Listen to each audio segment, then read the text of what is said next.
writer, director, and actor Alex Winter, star of The Lost Boys, the Bill and Ted movies, a personal favorite of mine, Freaked, Idiot Box, all the great stuff. So tell me, do you have a personal favorite out of all the stuff you've worked on? Not so much. I mean, it's all fun, you know. It's all different stuff. I've gotten a chance to work in some pretty weird stuff. I kind of enjoy all of it. Yeah. You know, I'd say Freak may be my personal favorite just in terms of working on it. Yeah. It was just such an insane experience, but I like all of it. I loved all the crazy slapstick humor that you were able to work into it. Yeah. Are you like a really big fan of that kind of? No, I hate it. I don't know what's happened to me. I'm like, I live in hell. No, obviously I love all that. I mean, I love extreme physical comedy. I always have, you know. I grew up worshiping Buster Keaton and, you know, anything that was like hyper-physical. I mean, even the Three Stooges, whatever. Something that was hyper-physical is really my bag. So, I mean, I like doing a lot of different kinds of things, but in terms of comedy, I like comedy that's a bit more extreme. Yeah. You know, that's more naturalistic. It's just my taste. Yeah.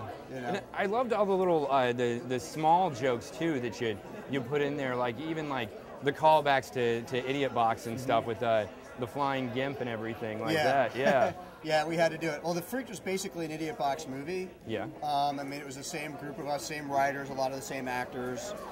So we sort of took a lot of the ideas from the Idiot Box and brought it into Freak.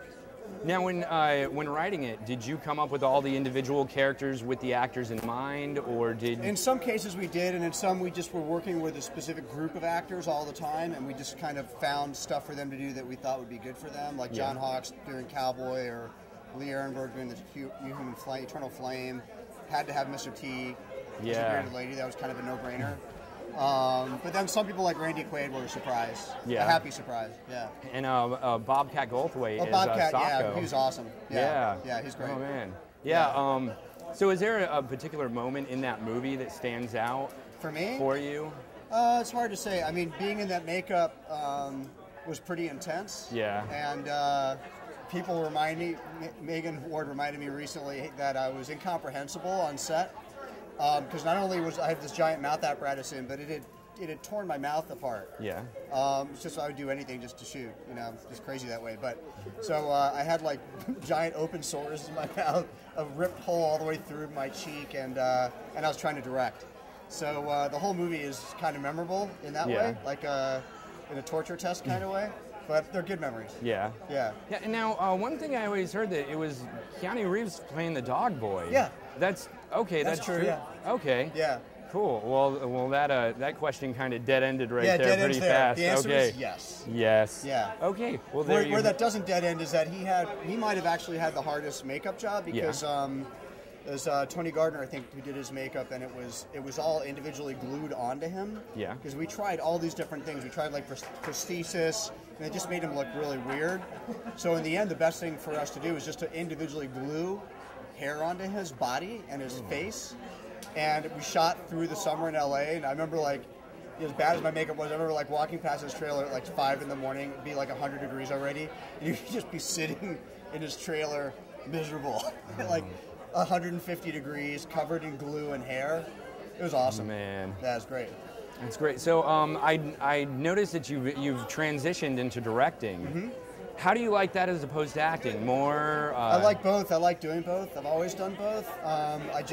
For me, I like shooting and writing a lot. So, you know, I had to kind of make a choice in the early 90s what I was going to do because it was really hard to do both, especially at that age. And I made a good choice for myself, which was to just shoot and write and not try to act at all.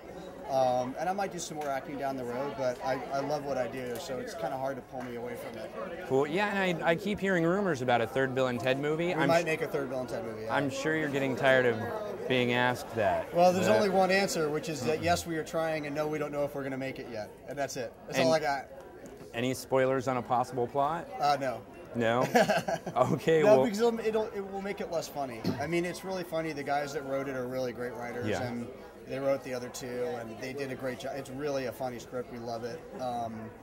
But I don't really want to give the plot away, because I just think it'll make it less fun. But it's it will answer a lot of questions, some of which don't even need to be asked. Man. Well, on that note, thank you so much for your time. Thanks. I really appreciate it. And I've been obsessed with freaks for a long time. Oh, that's as insane as the rest of us. Yes. That's a good thing. All right. Well, thank you very much. Thank you. Alex Winter, everyone. Thanks, guys. Thanks. Thanks.